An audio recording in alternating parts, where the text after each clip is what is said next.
नमस्ते और the deep dive में आपका स्वागत है। नमस्ते। इस हफ्ते जो खबरें हैं वो एक दिलचस्प कहानी बताती हैं। हाँ, एक तरफ भारत अपनी सैन्य और तकनीकी ताकत को तेजी से बढ़ा रहा है। बिल्कुल। चाहे वो आसमान में लड़ाकू विमानों का अभ्यास हो या जमीन पर ट्रेनों को सुरक्षित बनाती तकनीक। और दूसरी तरफ यही तकनीक और सामाजिक बदलाव हमारे समाज के लिए, अर्थव्यवस्था के लिए नई चुनौतियां भी ला रहे हैं। तो आज हम इसी दो धारी तलवार पर एक गहरी नजर डालेंगे।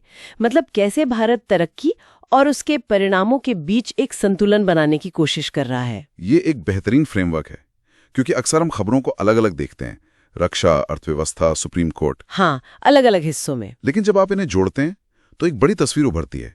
एक देश जो एक साथ कई मोर्चों पर आगे बढ़ने की कोशिश कर रहा है और इस प्रक्रिया में कुछ बहुत ही बुनियादी सवालों से भी जूझ रहा है। बिल्कुल। तो चलिए शुरू करते हैं रणनीतिक मोर्चे से। जरूर। इस हफ्ते भारत और थाईलैंड के बीच एक बड़ा हवाई अभ्यास हुआ, ऑपरेशन श्याम भारत।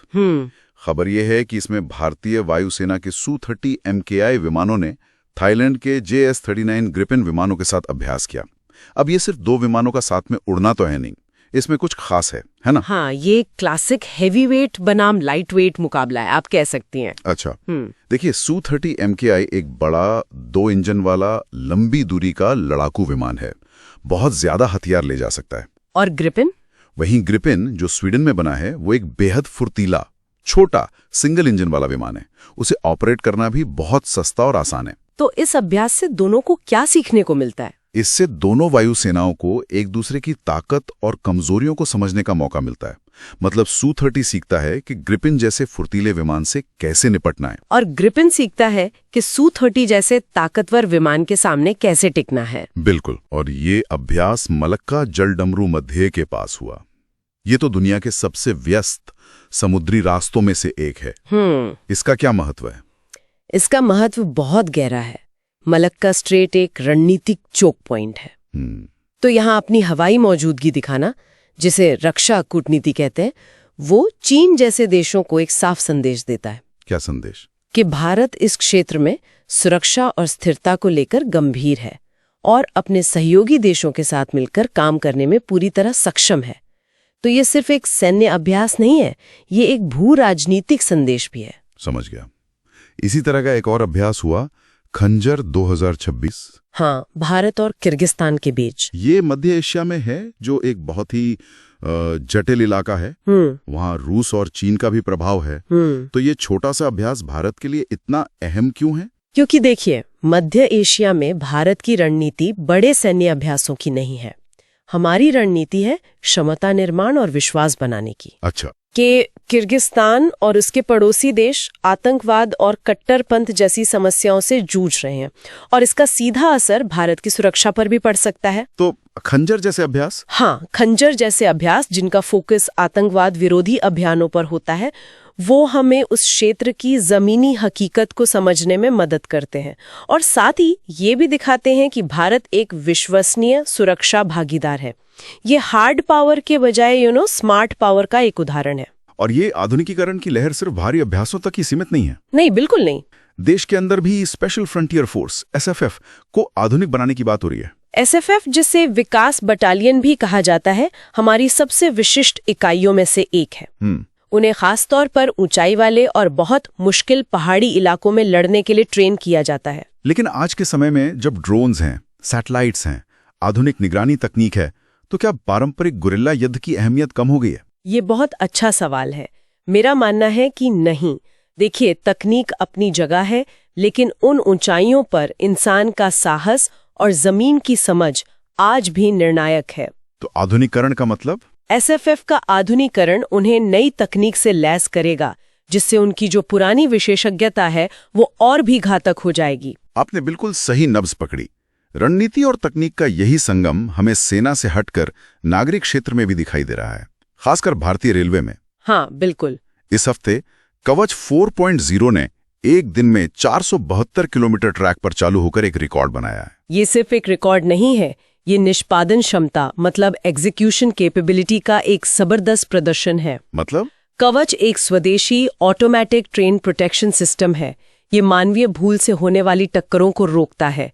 हम सालों से इसके बारे में सुन रहे हैं। सुन तो रहे हैं, 100 किलोमीटर के नेटवर्क को इस सुरक्षा कवच से लैस करना ये दिखाता है कि भारतीय रेलवे अब योजनाओं को जमीन पर उतारने में कितनी तेजी दिखा रहा है। ये हजारों यात्रियों की सुरक्षा की गारंटी है और आत्मनिर्भर भारत का एक ठोस सबूत भी। रेलवे से ही जुड़ी एक और खबर है जो तकनीक और पर्यावरण के संगम को दिखाती है। भारत की पहली LNG यानी लिक्विफाइड नेचुरल गैस से चलने वाली ट्रेन अहमदाबाद में शुरू हुई। अगर हम इसे बड़ी तस्वीर में देखें तो ये भारत के 2070 तक नेट जीरो उत्सर्जन के लक्ष्य की ओर एक बहुत जरूरी कदम है। हम इलेक्ट्रिक ट्रेनों की बहुत बात करते हैं, लेकिन पूरे भारतीय नेटवर्क को तुरंत इलेक्ट्रीफाई करना संभव नहीं है। LNG जो है वो डीजल के मुकाबले काफी स्वच्छ ईंधन है। ये एक तरह का ब्रिज फ्यूल है। ब्रिज फ्यूल मतलब एक ट्रांजिशन फ्यूल जो हमें डीजल से सीधे हाइड्रोजन या पूरी तरह से इलेक्ट्रिक भविष्य की ओर ले जाने में मदद करेगा। ये एक प्रैक्टिकल और तुरंत लागू किया जा सकने वाला समाधान है। तो एक तरफ सरकार बड़े इंफ्रास्ट्रक्चर में नई तकनीक ला रही है, वहीं दूसरी तरफ डिजिटल इकोनॉमी में भी एक दिलचस्प प्रयोग हो रहा है।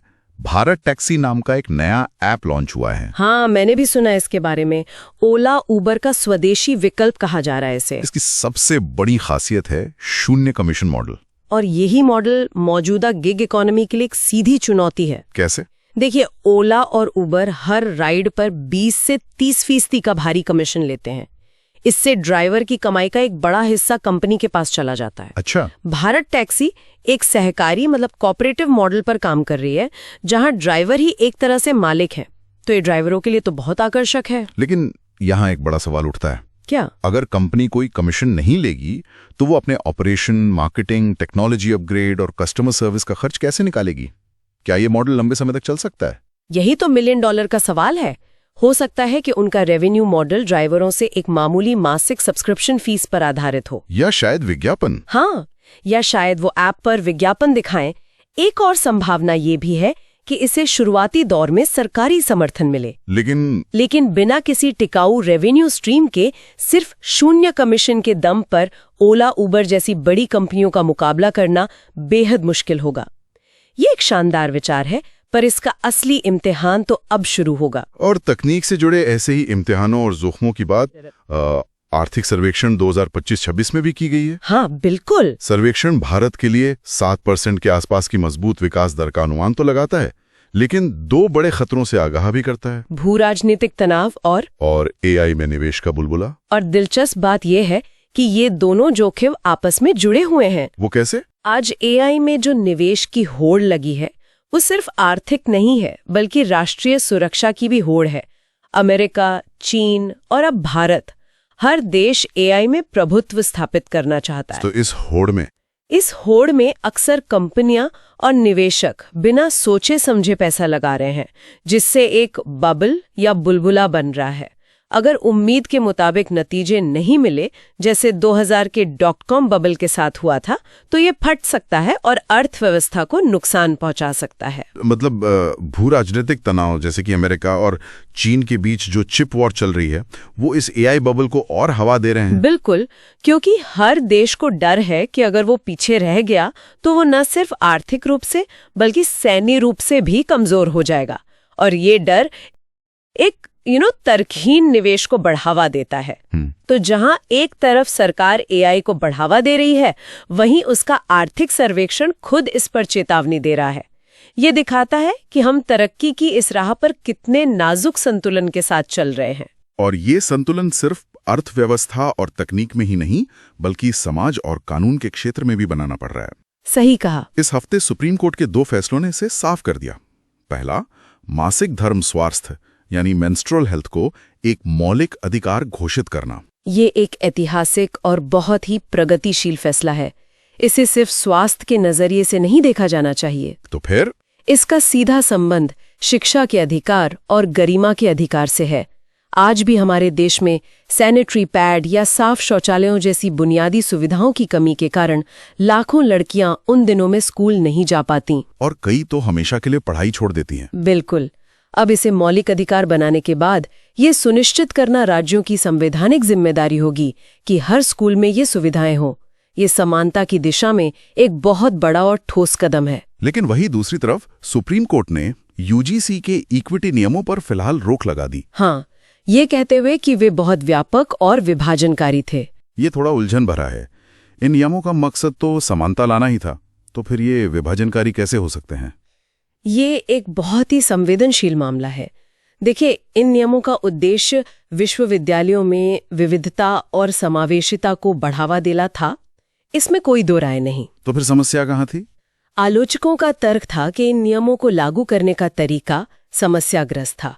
उनका कहना था कि ये नियम संस्थानों को, छात्रों और फैकल्टी को उनकी जाति, धर्म, लिंग, इन सब पहचानों के आधार पर बहुत ज्यादा बांटने और अलग अलग समूहों में वर्गीकृत करने के लिए मजबूर कर सकते थे। अच्छा। डर ये था कि इससे एकेडमिक योग्यता या मेरिट की जगह पहचान की राजनीति को जरूरत से ज्यादा बढ़ावा मिलता, जो सीखने सिखाने के माहौल के लिए ठीक नहीं होता। तो सुप्रीम कोर्ट ने इस पर रोक लगाकर शायद ये कहा है कि मकसद सही है, लेकिन तरीके पर दोबारा सोचने की जरूरत है। तो एक तरफ कोर्ट अधिकारों का दायरा बढ़ा रहा है और दूसरी तरफ सामाजिक समानता लागू करने के तरीकों पर सावधानी बरत रहा है। हाँ, एक तरह का संतुलन। और ये जो अधिकारों और नियंत्रण के बीच की कशमकश है, ये हमें अंतर्राष्ट्रीय स्तर पर भी दिख रही है, खासकर स्पेन के नए कानून में। हाँ, स्पेन ने 16 साल से कम उम्र के बच्चों के लिए सोशल मीडिया के इस्तेमाल पर प्रतिबंध लगा दिया है। ये एक बहुत ही साहसिक और कह सकते हैं विवादास्पद कदम है। इसे तो एक वैश्विक बहस छिड़ गई है। बिल्कुल, कि बच्चों के मानसिक स्वास्थ्य, उनकी निजता और सुरक्षा के लिए क्या हमें उनकी ऑनलाइन स्वतंत्रता को सीमित कर देना चाहिए? और इसका कोई आसान जवाब नहीं है। एक तरफ बच्चों को डिजिटल दुनिया के लिए तैयार करना जरूरी है, तो दूसरी तरफ सोशल मीडिया के डिप्रेशन, एंजाइटी और साइबर बुलिंग जैसे खतरों से उन्हें बचाने की जिम्मेदारी भी है। सही कहा। स्पेन ने एक सख्त रास्ता चुना है, दूसरे देश शायद अलग रास्ता चुने, जैसे बेहतर शिक्षा या पेरेंटल कंट्रोल टूल्स। लेकिन ये तय है कि हर समाज को अब इस सवाल का सामना करना पड़ेगा। तकनीक ने हमें एक ऐसे मोड़ पर लाके खड़ा कर दिया है जहां हमें सुरक्षा और स्वतंत्रता के बीच नए सिरे से संतुलन बनाना पड़ रहा है। तो कुल मिलाकर इस हफ्ते की घटनाओं से एक बात साफ है, चाहे वो लड़ाकू विमानों की तकनीक हो, रेलवे की सुरक्षा हो, डिजिटल पेमेंट का मॉडल हो या सोशल मीडिया के नियम कानून, भारत और दुनिया एक ऐसे दौर से गुजर रहे हैं जहां हर नया आविष्कार के साथ एक नई जिम्मेदारी और एक नया सवाल आ रहा है। और इन सवालों के जवाब खोजना ही शायद 21वीं सदी की सबसे बड़ी चुनौती है। और इसी के साथ हम आपको एक सवाल के साथ छोड़े जाते हैं। इस हफ्ते हमने तकनीक के दो अलग अलग रूप देखे। एक तरफ रेलवे का कवच सिस्टम है जो जाने बचाने का वादा करता है, और दूसरी तरफ आर्थिक सर्वेक्षण AI में निवेश को एक बुलबुले का जोखिम बता रहा है जो अर्थव्यवस्था को डुबो सकता है। बहुत दिलचस्प विरोधाभास है। तो सोचने वाली बात यह है कि भविष्य का निर्माण करते समय हम आविष्कार के उत्साह और उसके अनदेखे जोखिमों के बीच सही संतुलन कैसे बना सकते हैं। अगली बार तक सोचते रहिए।